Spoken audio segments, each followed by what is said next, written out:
podcast de marketing do InfoMoney. Marketing do InfoMoney.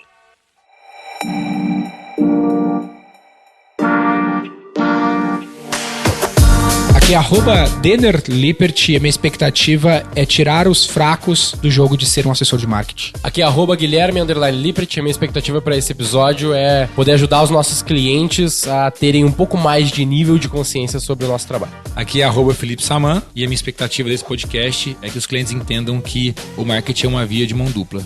Eu não vou conseguir fazer nada aqui sozinho e eles também não vão conseguir fazer nada lá sozinho. A gente precisa trabalhar em parceria. Aqui é @Eduardo Torres V4 e a minha expectativa com esse podcast é que os clientes e os assessores entendam que o marketing digital vai muito além dos leads. É isso aí, por essa você não esperava.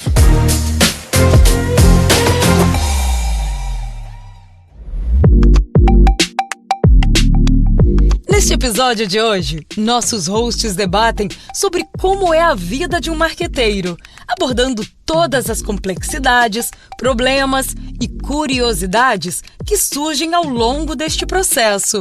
Ainda você vai ficar por dentro de como evitar ou resolver esses desafios com soluções práticas de anos de experiência. Escute agora no Roy Hunters.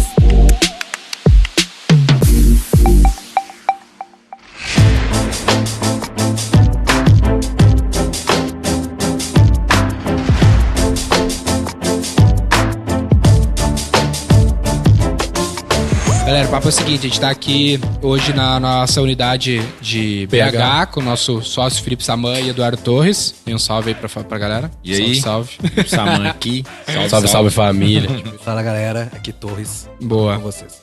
Qual que é a ideia? Tem muita gente que nos acompanha aqui que é profissional de marketing, atua com clientes no dia a dia e ouve o podcast pra, né, se inteirar de soluções e possibilidades aí pra fazer as empresas venderem mais. E a gente tem feito isso há bons anos aqui das nossas vidas, atuando aí com dezenas de diferentes clientes.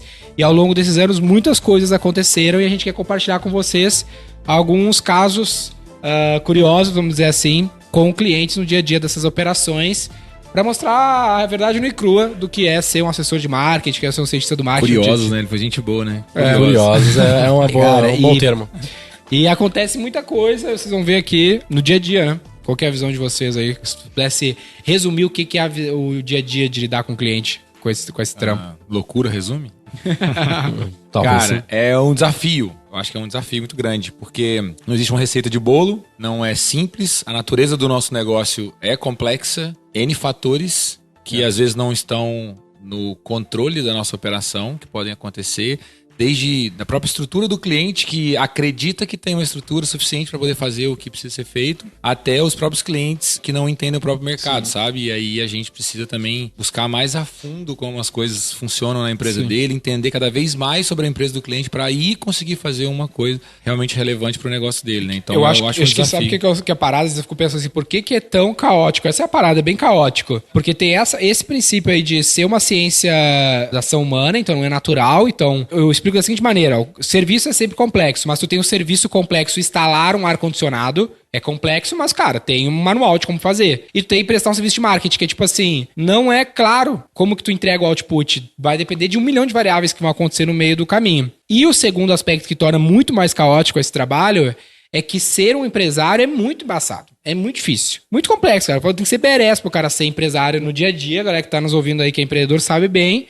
Então, essas duas coisas, tu tá lidando com uma parada extremamente volátil, que é o marketing e tudo mais, com um cara que tem um monte de treta o dia todo no rabo dele e tu tá fazendo um trabalho pra ele que é mais um trabalho cheio de variável, sabe? E que é mais uma treta na cabeça dele, né? Porque Incerta pra caralho. Porque é incerto, exatamente. Não é uma ciência exata, né? A gente tava falando ontem contigo, né, Torres, de pô, eu tenho que fazer pão aqui, fritar peixe, eu tenho que fazer comida, fazer um restaurante. É muito objetivo, né? É pesar o peixe, é botar farinha, dar 40 gramas de farinha e se eu fritar durante 3 minutos vai sair um peixe perfeito toda vez.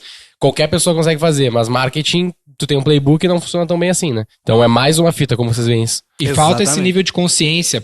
Outro lance assim, ó, pensa que, tô vendendo carro, a gente tá falando de carro aqui antes. Todo mundo sabe o que esperar de um carro. Então a gente trocou uma ideia sobre uma marca aqui de carro e todo mundo falou, puta, velho, parece isso e aquilo. Todo mundo tem uma clareza do que esperar de um carro. Agora, não existe esse nível de consciência sobre serviço de marketing. O cara nem sabe o que esperar, ele contrata... Cada cliente que contrata uma empresa de marketing, ele espera uma coisa diferente, porque não existe um consciente coletivo sobre o que esperar de um serviço de marketing. E aí a gente tem a nossa grandiosidade da marca, que parece pro cara muitas vezes que, beleza, os caras são grandes, eles vão saber fazer rápido e dar certo e não tem erro.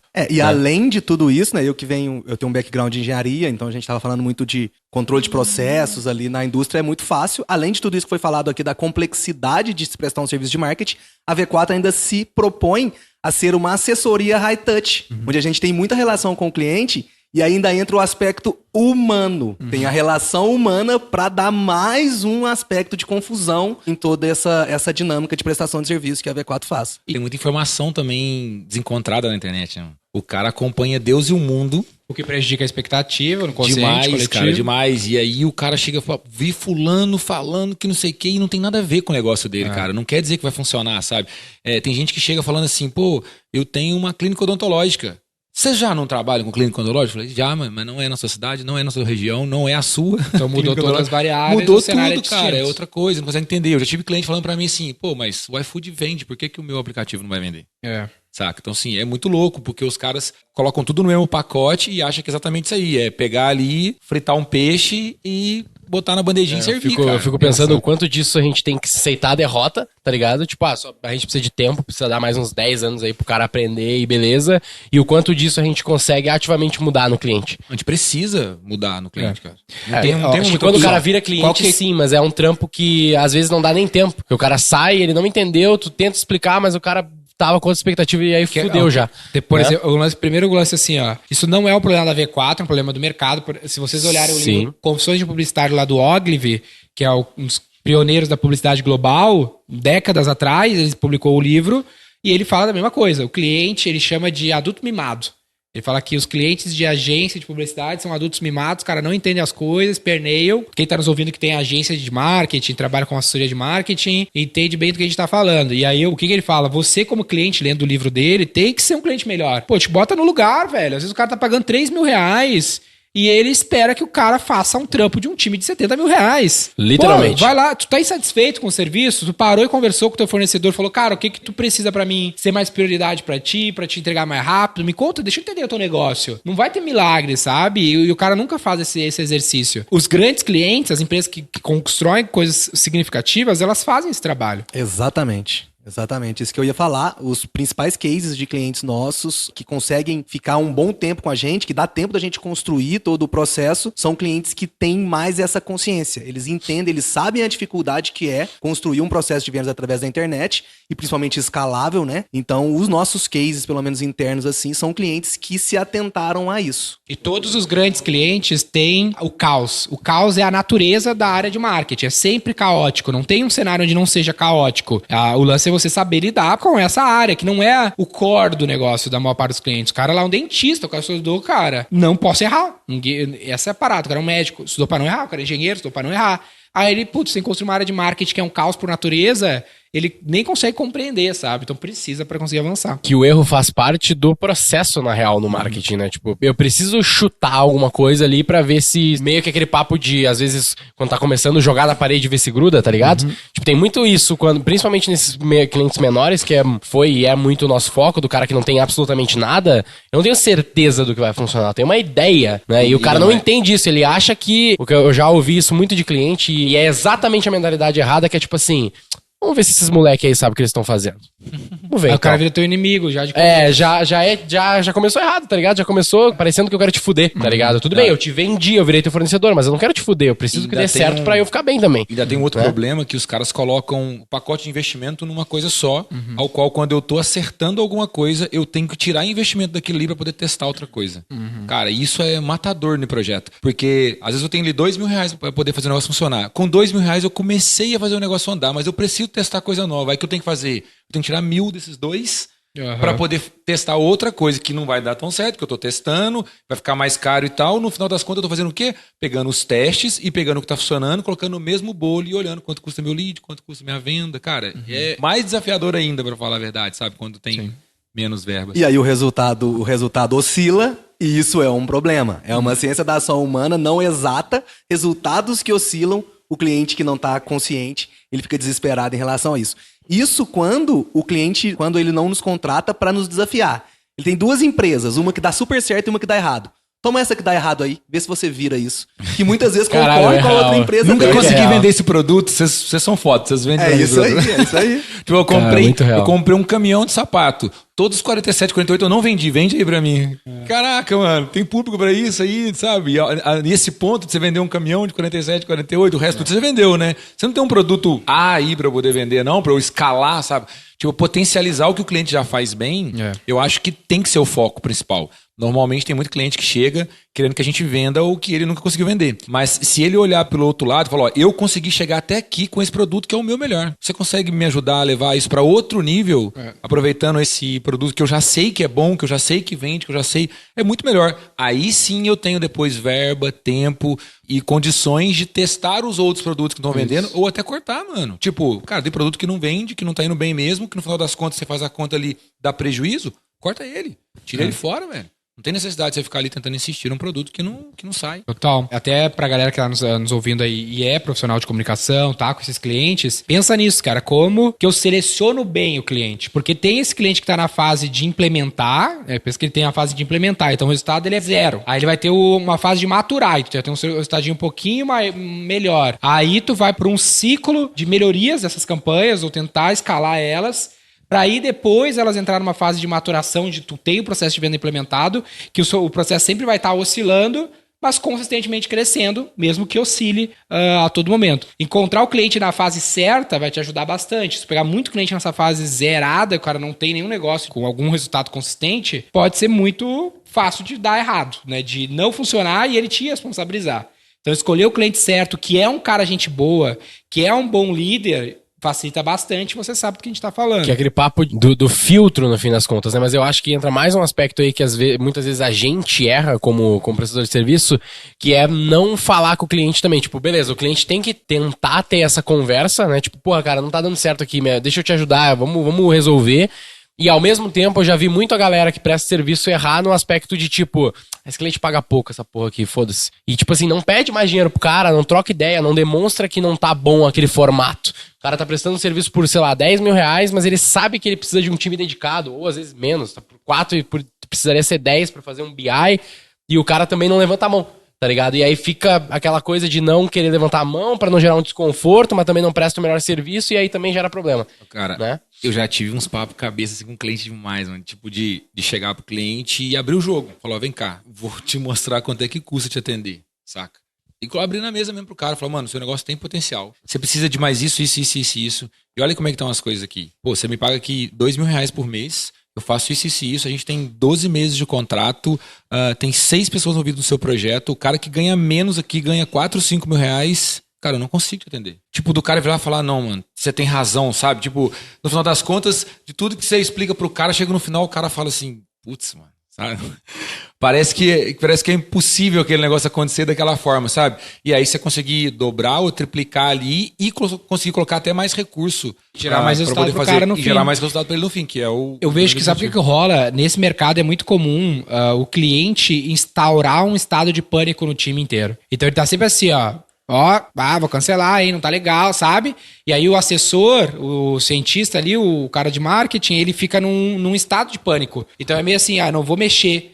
Eu vou ficar aqui, sabe? Senão ele vai cancelar, porque o cara cria esse estado de pânico. Então, pro cara que tá resolvendo que é cliente, não cria estado de pânico. Fala, me fala o que tu precisa pra dar certo. Me fala aí. Tá faltando alguma coisa? E você, do outro lado, como assessor, seja ativo. Cara, olha só, a gente precisa disso. Eu entrei no check-in a semana de um cliente que fazia 1 ano, tinha ido super bem. O cliente faturava 100 mil, tava vendendo 1 milhão por mês. Em e 12 a menina meses, chegou né? no final da call, mostrou os resultados, falou assim, beleza, o que tu quer fazer esse ano, então? E eu falei, cara, tu não pode falar isso. Tu tem que falar assim, baseado em 1 ano, eu sugiro que tu faça isso, sabe? Eu preciso disso pra te levar pra esse nível.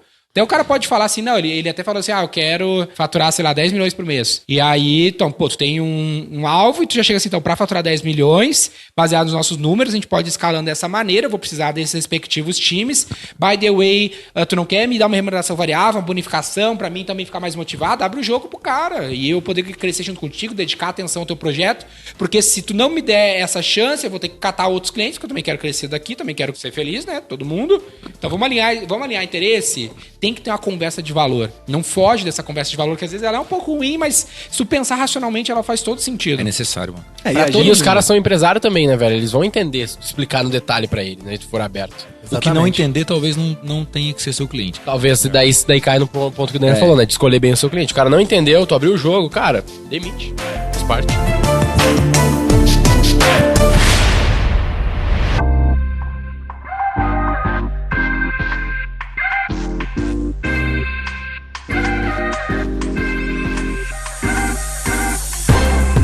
E é muito isso, a gente conversando internamente, pô, tentando encontrar características em comum de bons franqueados, bons assessores. Uma vez eu conversando com o Denner, a gente bateu. Todos eles são bons vendedores. O Samuel é um bom vendedor, eu sou um bom vendedor. Todo dia é uma venda. Todos os dias, esse é o ponto. A venda começa na prospecção, na escolha do lead correto, e ela é feita todos os dias. No WhatsApp, no nosso processo de hope check-in que a gente faz ali semanalmente. Toda semana você precisa vender. O exemplo que o Denner trouxe aqui é o que é? É uma venda do planejamento do ano que vem. Se eu não conseguir vender aquilo pro cliente, ele não vai comprar literalmente e o projeto provavelmente não vai evoluir do jeito que a gente espera. Real. Então tem que trabalhar isso. Você que é assessor está nos ouvindo aqui, desenvolva habilidades de venda, técnicas de venda. Dá para usar muito gatilho no dia a dia, na relação com o cliente ali também. Então foquem nisso que com certeza a relação vai ficar melhor e o projeto tende a ter mais sucesso. Sabe, eu visitei um cliente essa semana e uma coisa que a gente estava conversando lá no meio do papo, assim, eu comecei a entender uma coisa que me veio na cabeça na hora eu falei com ele lá, que é o seguinte, às vezes o próprio cliente, pelo desespero de algumas coisas ali, eu não falo nem em questão de venda, porque esse cliente que eu fui visitar tá vendendo bem. Ele coloca a nossa equipe na direção errada. E a nossa equipe, sem ver, vai no rumo dele. Por quê? Porque o cara começa a pressionar por um criativo. E ele fica, não tá bom esse criativo. Essa copa não ficou legal. Esse criativo aqui não sei o que lá. Fulano faz melhor. E ele fica ali, a galera encana no criativo. A galera encana no criativo e esquece o raio do lead, mano. Esquece de fazer a otimização de campanha ou não dá atenção no que é principal. Aí eu falei com ele, vocês não estão achando que, por mais que seja importante, tá, beleza, tem que acertar o criativo, tem tudo. Mas vem cá, qual que é o desafio final? Aonde que a gente precisa melhorar? Pô, preciso trazer mais lead qualificado. Cara, então vamos fazer terrorismo no lead qualificado, se tiver que fazer terrorismo em alguma coisa. Porque você acaba deixando a equipe focada em resolver o seu problema ali o mês inteiro do criativo que você não está gostando e no final das contas o que é principal ali, que é melhorar talvez uma taxa de conversão, ajudar a treinar a sua equipe ali, a equipe vai desfocar. Ela não vai ficar ligada naquele negócio ali. E parece que na hora, na reunião lá, fez um monte de paisagem, né? Tipo, pô, acho que nós estamos fazendo isso. É porque o que rola? O cliente, ele normalmente está acostumado a ser o big boss do negócio dele. Então ele tá sempre cagando regra. E aí ele tá acostumado a fazer isso. Então ele vai querer fazer isso contigo. O que eles... Criativo é sempre o ponto, né? Porque é o ponto mais tangível. Então, cara, esse criativo não tá bom. Esse texto não tá bom. Porque é o que ele consegue, é o que ele mais sabe, ele tá acostumado a cagar regra pra tudo. E se tu não é maduro o suficiente pra falar, cara, calma, isso aqui é um ponto. O que importa é esse contexto aqui. E é assim que tem que ser. Se tu não tiver essa confiança, primeiro que ele vai gostar que tu imponha respeito, e se tu não for ir na onda do cara, vai destruir o projeto, velho. Porque o que ele precisa é alguém que guie. Porque se ele soubesse, ele não tava te contratando. Exato. E essa dinâmica de guiar e de impor respeito, uma vez eu falei pro cliente, ele falou, eu acho que esse criativo tá ruim. Eu falei, o que você acha no digital não diz nada pra mim. O cliente lá, que é o seu potencial cliente, vai achar do criativo, e eu vou ver isso no CTR, é isso que me interessa. O que você acha, se tá bonito, se não tá, logicamente tem que ter um manual de identidade visual pra ser seguido, mas aquilo subjetivo demais, né? Muito subjetivo. Por isso que a gente não faz social media, a gente evita estar trabalhando em cima disso. Isso é muito contrário ao mercado, né? Porque a gente vê como que a galera de publicidade normalmente lida do que eu conheço, do que eu já lidei com pessoas assim. Tipo, não, é atendimento, caralho, e é briefing. Porra, briefing, velho. Briefing, a gente nem fala, esquece, né, fala velho? briefing, velho. Mano, Esquece, o bonito vende pro dono da empresa, mano. Essa É porque que a parada. esquece, porque o modelo de agência de publicidade era pegar o cliente fazia, a criação não era cobrado. O cara não cobra criação no modelo clássico de agência de publicidade, ele só ganha BV. A criação é um bônus, eu faço a arte pra ti, eu faço o filme pra passar na TV e vou ganhar 30% de tudo que tu investir, 20%, 15%. isso de 10 milhões, 20 milhões, 40 milhões de mídia, eu pago esse time aqui e eu sou teu escravo mesmo. Porque Isso se estende, velho, na minha visão, até ao nosso ramo. Porque né? aí a Nosso- galera, esse é o intrínseco, second né? level think, sabe? É. A pessoa tem o pensamento de primeiro nível. Eu tenho que fazer briefing e fazer o que o cara quer. Por quê? É. Tá ligado? Pensa por que isso se construiu, velho. Vou dar até um exemplo das concorrências que a gente participa às vezes. O que é uma concorrência? É um briefing pensado pelo cliente que ele quer que tu execute. Quem disse que isso tá certo? Os briefs de 2 linhas, né? Aham. Não, tudo bem. Eu já recebi briefing de 2 linhas, sei lá, meia página, e já recebi briefing que era um PPTzão de 35 Por isso que tu não páginas, tá ligado? pode ser uma agência, tu tem que ser uma assessoria, que tu tem que trazer estratégia. Igual ao assessor de investimento na XP, o marketing é a mesma coisa, precisa ser um assessor de marketing. O meu assessor de investimento, eu não posso chegar falando, cara, vamos colocar a grana aqui, ali. Pô, você não tava fazendo trade eu mesmo, entendeu? Eu preciso que o cara me conduza. O assessor de marketing é a mesma coisa. Cara, o que tá acontecendo, cara? Nesse mercado que tá acontecendo isso aqui, o mundo tá caminhando pra cá, então a gente deve ir pra essa linha. Aí, obviamente, tem umas variáveis que é da escolha do cliente. Pô, qual é o arquétipo da marca? Quais são a identidade? O que tu quer transmitir? É O cara isso? que criou, né? Então, puta, beleza. Então eu vou seguir essas premissas, essas restrições, mas eu vou ter que ter minha liberdade de fazer baseado na minha experiência como esse consultor e apoiado num bom método científico que faça sentido. Tudo é meio termo no fim. E esse alinhamento, tanto por parte de você que contrata um time, quanto você que presta serviço, é importante. E definiu uma North Star Metric, né? O exemplo que o Saman trouxe pra nós. A North Star Metric é o criativo ou é o lead qualificado?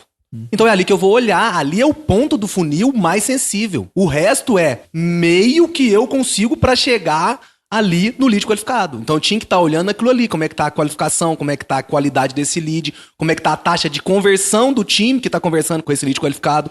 Então é muito, muito além de fazer marketing digital. Tem até um vídeo que eu comento muito sobre isso. A gente se posiciona como um parceiro estratégico do cliente, pensa o negócio como se fôssemos donos, e aí a gente define a estratégia de marketing para atingir aquele objetivo. Sabe um detalhe sobre isso, como pensar como dono do projeto, dono da empresa, que a galera fala muito como assessor de marketing, e também é parte do cliente de alinhar isso com o time, é visão de longo prazo. Qual é o objetivo da próxima década dessa empresa que eu tô atendendo? É isso que tu tem que saber do cara. Cara, na próxima década eu faturo 10 milhões por ano hoje, eu quero faturar 1 bilhão e fazer IPO. Beleza, então é isso que tu vai começar a fazer. A tua ação de hoje tem que ser para ajudar o cara a chegar nesse objetivo de longo prazo.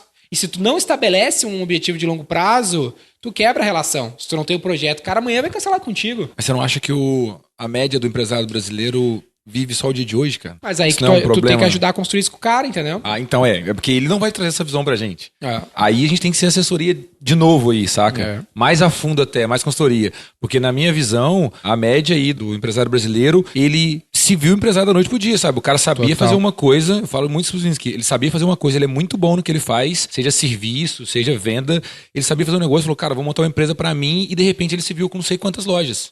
E se você perguntar como é que isso aconteceu, ele fala, cara, trabalhei pra caralho. É a única resposta. É porque ele era muito bom numa coisa. É. E aí ele não tem essa parada assim, vou planejar minha empresa pra 5 anos, vou planejar minha empresa pra 6 anos. Não vai ter um forecast. Não vai, a média não, sei lá, 90%. Exato. Não vai ter, mas eu acho que a gente consegue ajudar, nem se for numa parte, porque também tem muitos desses empresários, principalmente mais quem tem empresa há mais tempo, né, sei lá, 20 anos, 20 Por isso que não anos, tem que- por isso ele não nem pode te ver passa de informação pra isso, cara. Ele nem te passa informação pra você montar uma DRE pra ele. Ah, sim. Eu tive cliente aqui que falava assim, ó, preciso de lead, isso aqui, tal. Aí pegou, a gente fechou o contrato, beleza. A gente falava, cara, preciso dos dados e tal. Ele falava, cara, eu não vou te passar meus dados. Só me manda o lead que eu me viro. Cara, mas como é que eu vou melhorar ou piorar o lead? Ele falou, não tem problema, se estiver ruim eu te falo. Cara, como é que eu vou saber o que é ruim de verdade? Que trabalho é esse? Cara. E vou falar que você ficou aqui uns 6, 7 meses, o projeto não deu certo por pressão dos vendedores dele. Por algum motivo ele falou, cara, meus vendedores estão falando aqui que não tá legal, estão me pressionando, acho melhor a gente... Falei, cara, mas eu não consegui estudar em 6 meses nada. Não consegui nem falar com os caras.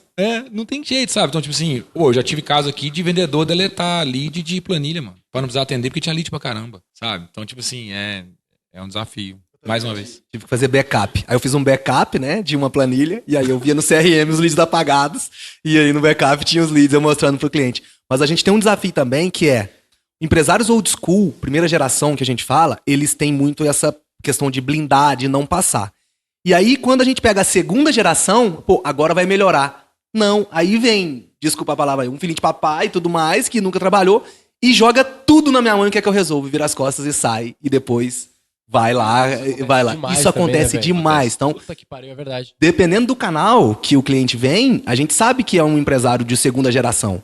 E muitas vezes eles são mais complicados do que os old schools lá. Então, assim, é uma ciência não exata, pessoal. A relação humana, enfim, os assessores estão nos ouvindo aí, tem que trabalhar muito isso, aspectos de venda, de confiança, enfim, não é fácil. E eu acho que acontece muito do cliente, tipo, esse exemplo das vendas, acontece muito do time e às vezes até do cliente de transferir a responsabilidade, tá ligado? Tipo, esse exemplo do time de vendas falando, o lead tá ruim aqui, foda-se. Será que é só o lead que tá ruim mesmo? Eles não tinham acesso, né? Esse era o problema. Vou dar um exemplo que aconteceu essa semana também. Tipo, a gente tava vendo lá um cliente, a cliente tava querendo cancelar, falando que, vocês não geram lead bom. E daí a gente foi ver qual que é... Vamos só fazer um lead oculto aqui então, rapidinho? Padrão, né? Vamos fazer um lead oculto aqui. Padrão nada, né? Isso tu tá padrão na V4, Não, padrão na V4, exato, tipo assim... Mas o que é o que caso? acontece. Você pegando, já contando um caso aqui completo aí. Lá atrás, a gente começou esse negócio de geração de lead pra cliente, e aí começou a ser reclamação. Esse lead é ruim, esse lead é ruim. Eu falei, caralho, não é possível, mano. Não pode ser que eu tô Aí gerando eu só lead peguei merda. e liguei pros leads. Eu mesmo. Nossa, sim, esse caso é muito bom. Aí eu falei,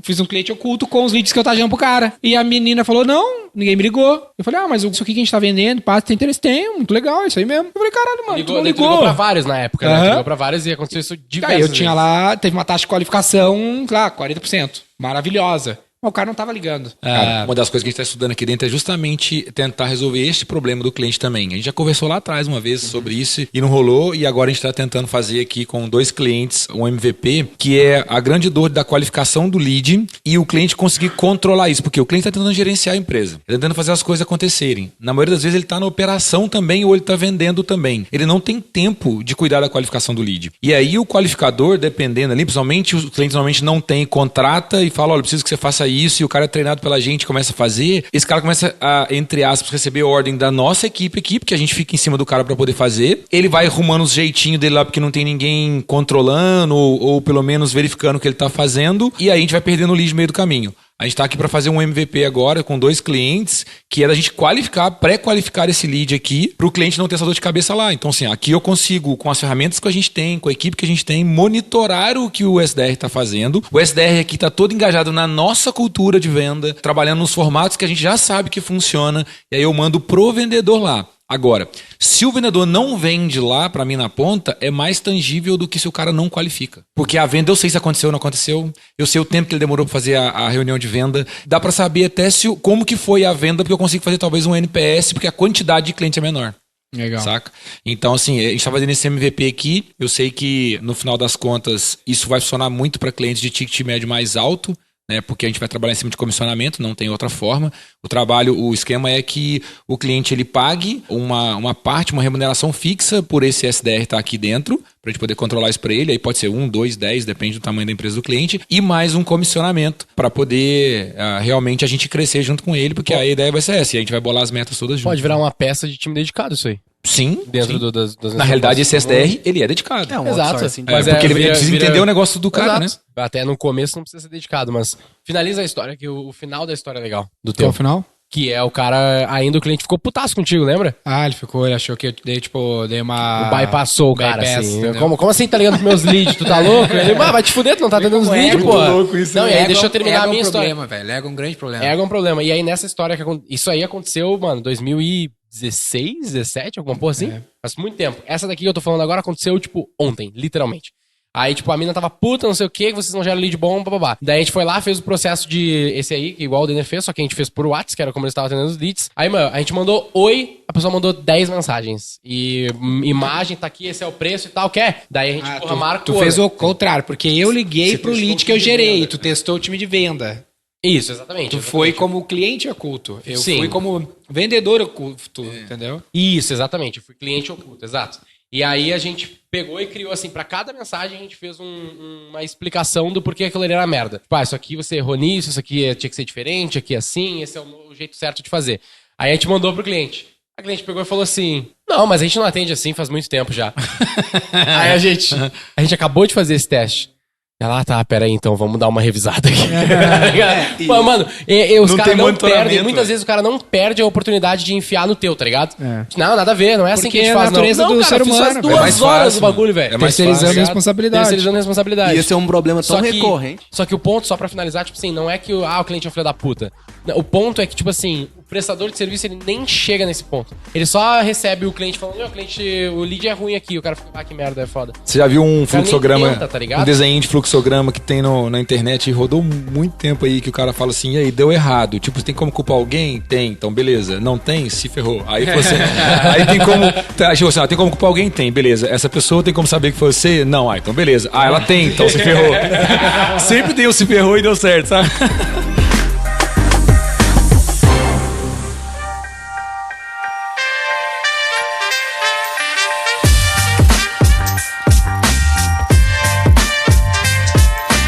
E esse problema de venda é tão recorrente que essa semana que passou agora, eu fui prospectado por 2 empresas no LinkedIn oferecendo serviços de outsourcing de vendas pros nossos clientes. Eu acho que eles já viram tanto conteúdo que a gente fala que o cliente precisa atender, precisa ter um time de vendas bem estruturado, que entenda que as taxas de conversão do digital são diferentes do físico, né? Então isso aí é uma questão também difícil, que tem pessoas enxergando oportunidade e criando empresas em cima disso. Daqui a pouco, o empresário vai ter que diminuir o lucro, porque ele não consegue gerenciar a equipe interna de vendas. Vai ter que contratar um terceiro pra fazer isso. Sabe o que é legal do negócio do projeto que ele tá tentando fazer aqui? É porque o SDR vai chegar pro cara do marketing e fala, mano, cara, os leads dessa semana não tão bom e um trabalha do lado do outro, cara. Saca? Essa Tipo posição assim, dedicada de SDR vai ser game changer pra mim. cara, certamente, eu pra acho algum muito projeto. foda, mano. Porque assim, é uma dor que a gente tá tentando resolver, não é do cliente, mano. É uma dor nossa. Porque a gente rala pra caramba aqui pra tentar gerar alguns leads. E lá na ponta, às vezes, não é o cliente que não tá dando valor.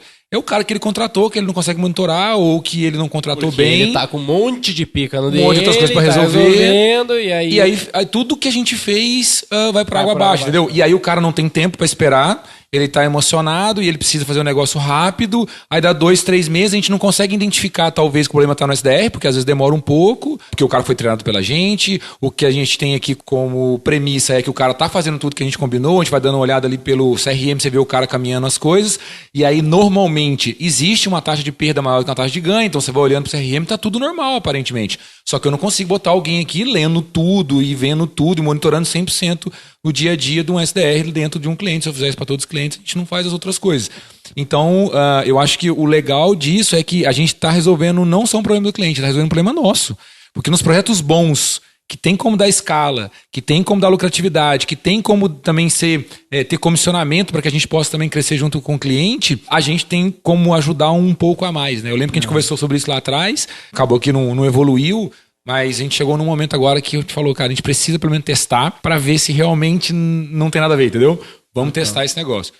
Os 2 clientes que estão rodando até agora têm dado muito certo. A gente aumentou a taxa de oportunidade, sabe? Sim. A galera aqui muito engajada, porque está muito dentro da nossa cultura. A gente contratou aqui os SDRs da mesma forma que a gente contrata os SDRs para vender assessoria para a gente. Então, assim, a contratação é diferente, o tipo do profissional é diferente, a cultura do profissional é diferente. Então, assim, tudo isso contribui no final das contas. Tem um lance que tu falou aí que eu acho que foi uma grande vitória nossa ao longo desses anos, problemas e tretas do dia a dia de um assessor. Por exemplo, quando dá errado um projeto no ponto de vista do cliente, mesmo nessas situações que a gente está narrando aqui, uma das coisas que hoje é comum na V4 é o cara falar assim, a V4 sabe vender muito bem o trampo dela, mas não soube vender o meu. Aí eu falo assim, cara, essa crítica nem faz sentido, porque o meu trabalho é vender o teu. Se eu conseguir vender o meu, era só tu fazer o que eu tô falando pra te fazer. É uma crítica que ele tá provando a sua própria falha, sacou? Tipo, se o meu negócio eu vendo tão bem e o meu trabalho é vender o teu trabalho, eu só vou fazer o que eu faço pra mim, então me ouve. Só que o cara não ouve, por esses problemas que a gente tá falando aqui, aí ele não consegue, ele tenta culpar o outro. Olha como não faz sentido essa crítica, velho, nesse caso. Qual que acontece? A maior parte das empresas de marketing, elas não fazem o seu próprio marketing. Então elas nem têm esse argumento, né? Então elas nem sabem o que é ser o cliente, ela nem sabe o que é ter um time de vendas e tudo mais, comprar leads, caralho. E a gente é o nosso maior cliente até hoje e sabe fazer isso muito bem, né? Isso ajuda bastante no nosso dia a dia. Muito escalado também, né? E a gente fazendo um levantamento dos nossos clientes ali de resultados, né? No nosso ROI Day que a gente chama, o que a gente vê? Os clientes que têm monetização direta, e-commerce e infoprodutos, são os que mais têm ROI na V4. Então, pessoal, é tão crítico esse problema de vendas que quem não tem vendedor tem percentualmente mais chance de dar certo com a assessoria da V4, e eu imagino que com qualquer assessoria de marketing bem feita. Então é um ponto tão crítico, esse ponto de gerenciamento de equipes de vendas por parte do cliente, que, enfim, os dados também nos traduzem isso, não só a nossa opinião aqui, mas os dados que a gente levanta ali nos nossos 2.700 clientes. Tem uma treta que você falou aí, que é essa de você ter a venda direta. Tem cliente também que não pode ter a venda direta e quer ter. Isso é um problemão. O negócio do cara precisa passar por um atendimento. Sei lá. Vou vender uma consultoria. Consultoria é meio barata. R$2.000, 3 meses. O cara quer vender isso direto, cara. Quer se livrar do vendedor, né? Quer se livrar do vendedor. Aí o cara também tem que ter essa consciência. Vai aumentar o CAC, isso vai acontecer. Ou não vai vender também, porque eu já tive gente aqui, tipo assim, desastre total. O cara você fala, cara, o seu serviço é complexo. Não inventa moda. Você precisa de alguém convencendo a pessoa, explicando a pessoa o que é. Mas é complexo, é personalizado. Personalizado, sabe? Então, assim, a pessoa também tem que entender o produto dela. Não, é porque eu sempre vendi, eu quero escalar, então eu vou botar para vender online. Não necessariamente. Né? Não é tão simples, e também para escalar, não necessariamente você vai conseguir só vender pela internet, né? Então, vamos fazer o processo de outra forma. Então, já peguei bastante cliente aqui querendo fazer isso também, achando que por estar no digital ele vai vender sozinho, sabe? E às vezes não é bem assim. Ô, Torres, conta um caso aí pra nós, traumatizante, assim, com o cliente que tu viveu. Tem algum que é engraçado? Aquele que foi difícil de dormir. Tá, vou contar um caso. Eu vou contar um caso aqui. Um cliente... Fala o nome do cliente. Não vou falar, né? Mas ele achou que ele estava inventando a roda ali, ele queria criar um aplicativo de intermediação de compra e venda de Bitcoin. E ele sabe quem é ele. Primeira coisa, nicho black, muito difícil de anunciar, a gente conseguiu ali, Google, Facebook, enfim. E esse cliente completamente louco, né? E, literalmente, tipo, não dá, tem uma taxa de cliente louco. E ele deixou o meu time inteiro descontrolado, meu time não quis atender, estourou em mim, e aí tava eu e o Saman lá na matriz, e aí eu liguei pro cliente e falei, cara, eu não consigo te atender. Você deixou minha equipe louca, eu tô devolvendo tudo que você me pagou aqui, porque eu não consigo te atender e tal. E o Saman me salvou, o Saman falou, não, vou fazer aqui. Foi lá, fez uma page pro cara, assim, 2 horas do meu lado. Tanto, vamos fazer, contratou uma hospedagem pra ele, fez um monte de coisa assim, e eu ainda falei, Saman, antes tivesse deixado cair, porque esse cara acabou comigo. E aí a gente no outsite, lá na Praia do Rosa, eu precisei sair de carro, procurar sinal pra poder atender esse cliente. E sabe o que ele queria? Ele queria que eu fizesse um pitch deck do produto dele para ele levar para investidores, e todo cheio de conjecturas. Ó, se a gente pagar isso aqui, que eu consegui pagar no seu lead, se esse cara entrar na sua plataforma e ele comprar, em média, o que os compradores de Bitcoin, de criptomoedas compram no Brasil, tal, assim, somente assim, o seu produto, o seu aplicativo vai ser viável. Então, o cliente nos contratou para ser uma assessoria de marketing, e no fim das contas eu estava vendendo o negócio dele para um fundo de investimentos. Tem outros casos Esse também. é o caso do cliente que é muito júnior, né, cara? O cara tá muito despreparado, aí acaba explodindo um monte de treta no teu colo, né? Tem um caso aí, Saman? Não, tem um monte. Conta um, então. Cara, tem um muito louco que, tipo assim, acho que foi a primeira vez, porque eu sou um cara muito... Se eu tiver alguma coisa muito complexa, eu vou sentar e vou ficar tentando convencer o cliente ali que ele tá errado, ou que a gente pode tomar um outro caminho. Então, cara, eu insisto bastante mesmo. Tanto que quando aconteceu isso aí que o Torres falou, eu falei, cara, mas qual que é a dor do cara? Ele falou, mano, tá enchendo o saco por causa da page, que a page não fica do jeito que ele quer. Ele falou, beleza, mano, passa tudo pra mim aqui, vamos sentar aqui, vamos ver o que ele quer tudo na page. A gente sentou lá e fez a page que ele queria. A page já não era mais o problema, aí ele arrumou um outro problema. Mas, então, assim, eu gosto muito disso, cara. Eu acho que a essência de ter estudado sobre desenvolvimento de software e ter trabalhado muito tempo aí com análise de desenvolvimento de sistemas me trouxe essa skill de ter que, né, resolver problema e gostar disso no final das contas. E aí teve um cliente que surgiu com o seguinte, ele tinha um orçamento limitado, o que também não é muito, né, raro. Não é muito comum. Nem raro nem favorável. E ele queria fazer um lançamento de, sei lá, ele tinha uns 10 mil, 15 mil para investir. E ele queria fazer um lançamento tipo de 2, 3 milhões. E o negócio dele era... Ele não era o especialista no negócio. Ele queria simplesmente fazer um curso como se fosse um G4 com vários nomes do mercado. E ele já tinha meio que fechado com esses caras. Tinha caras de nome no negócio. Ele não era nenhum desses caras. Ele só era o articulador de tudo isso. Aí tinha um nome lá porque ele normalmente fazia isso no presencial.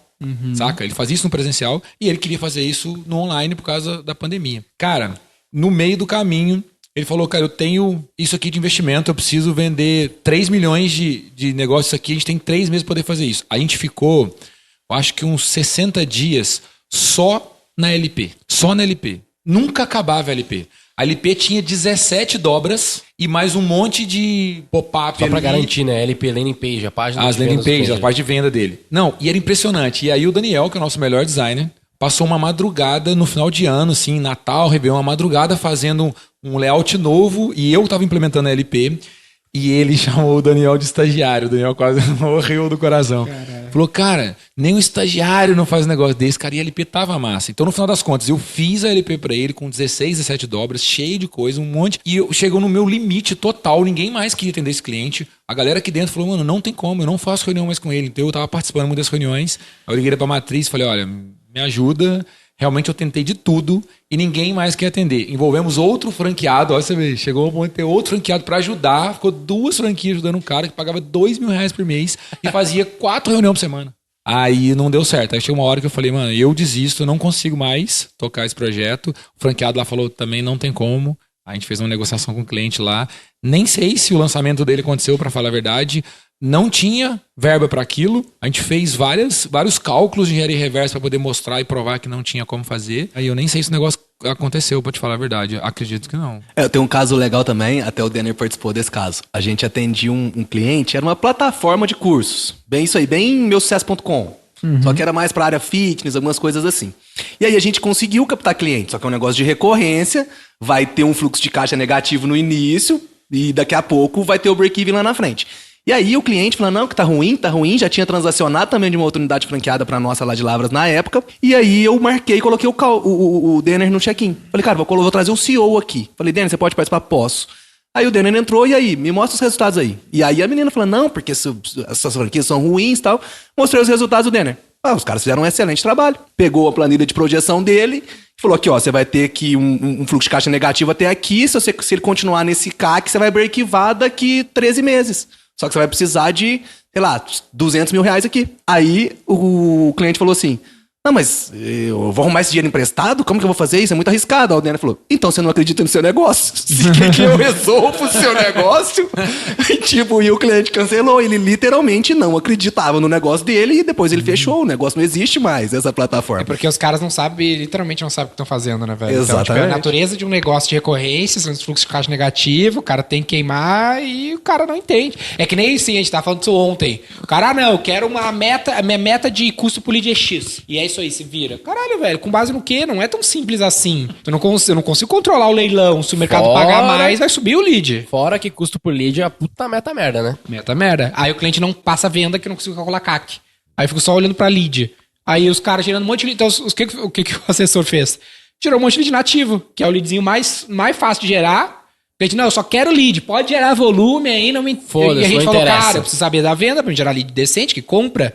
Não vou te passar, só lead. Então tá, um monte de lead nativo, 3 vezes a meta. Vai cheio de trampo, o vendedor.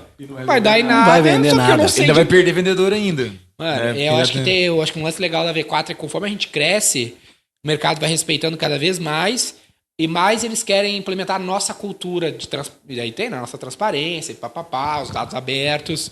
E acho que esse pode ser um grande trunfo da gente no longo prazo e é o trunfo de grandes projetos que a gente consegue tocar aqui bem. Sabe uma coisa, negócio de vendedor também, que eu falo muito com o cliente, que é o seguinte, o vendedor não é o cara para atender o lead, mano, saca? Precisa ter principalmente dependendo do volume. Por quê?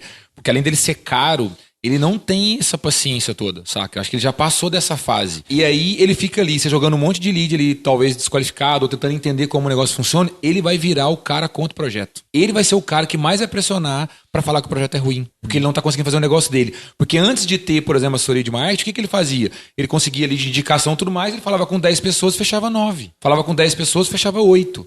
Hoje ele tá falando com 50 para fechar 4, só que num custo muito mais baixo. Só que ele não consegue entender isso. Não, até ele só vê o custo trabalho pode que ser ele até tem. um pouco mais alto, mas é mais controlável e tal. É mais Mas normalmente é uma mais fonte. baixo, cara. É raridade, cara, ser mais alto, assim, porque o custo da venda, normalmente, no físico, o cara tem que sair, que ele vai gastar gasolina, que ele vai fazer visita, normalmente é mais alto. Pode Acho que crer, ninguém daí sim. controla. Aham. Eu já tive uma empresa de internet que a gente controlou isso. Tipo assim, o lead, a venda pela internet, ela tinha uma diferença que, no final das contas, era, sei lá, R$70. Mas pela quantidade de assinaturas que o cara vendia, num ano, era tipo quase R$300.000 de economia no ano. Porque o cara nunca fez o cálculo certinho da gasolina, do vendedor, do lanche que o vendedor come no meio do caminho, sabe? Dos problemas do celular que ele tem que deixar com o cara, do carro que ele bate. O carro que ele bate, sabe? Manutenção. O Ele não faz esse Uno cálculo. com a escada rápida pra caralho. No CAC que a gente fez e que descobriu que o da internet era um pouco mais barato, uns R$70 pelo menos mais barato, não tava esse negócio da manutenção do carro, por exemplo. Tava só o basicão, que era ajuda de custo. Você quer um exemplo prático disso aí, ó? Setores imobiliárias, construtoras. Quando eu atendia cliente, chegava e eu já ia direto no stakeholder e falava: não quero nenhum corretor que você tem aí. Pega um que tirou um Cresce ontem, porque esse vai fazer o negócio dar certo. E a gente tem muitas imobiliárias lá na unidade até hoje por conta disso. Porque a gente já vai... Não adianta, aquele corretor old school, acostumado com field sales ali, ele jamais vai atender 10 leads para falar com com 2. Para conseguir agendar uma visita a cada 20, 30. Então, agora, um corretor novo, acabou de tirar o Cresce, nunca vendeu. Tá com sangue nos olhos. Tá com sangue nos olhos, e isso aí faz virar. E ele entrou com o processo já novo, né? Real. Exatamente. Muito bom. Então, tem setores tradicionais que a gente já tem que começar isso no início do projeto. Porque se jogar na mão do corretor antigo lá, não vai reportar, não vai preencher CRM, vai vender e não vai falar que veio dali. Enfim, um exemplo prático aí do que o Saman trouxe. Muito bom, turma. Tá aí.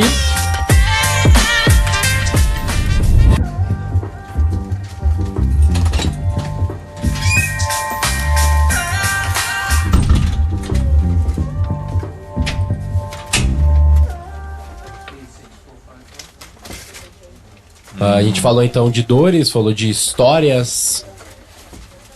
A gente falou também do problema do cliente, né? Tipo, Muito o além erro do dos cliente, leads. talvez. Talvez algo muito além dos leads. A gente tenta, eu discuti isso bastante com o João Vitor, né? Tipo, o título do podcast, a gente fazia muito pra SEO, mas não precisa. O título do podcast ele tem que ser instigante, tá ligado?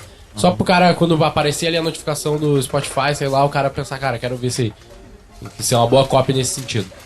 Eu imagino algo tipo o marketing digital muito além dos leads, sabe? Alguma coisa que aqui envolva processo de vendas, que a gente falou muito de processo de vendas, que o lead é o início do funil de vendas. Mas eu acho que a gente... Mas acho que o foco aqui é problema era a mais- vida do marqueteiro, né?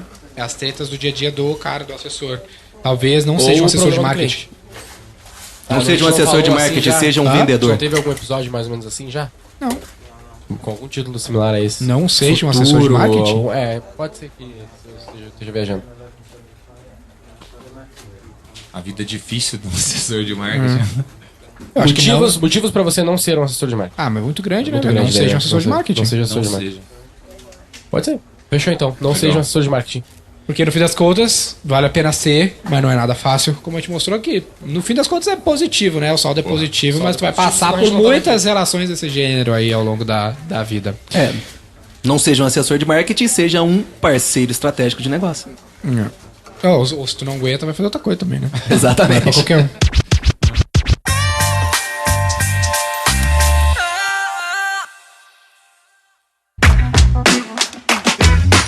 Siga o Roy Hunters no youtube.com/Roy Hunters e no Instagram pelo @Roy Hunter Oficial e faça parte do nosso grupo do Telegram com conteúdos exclusivos.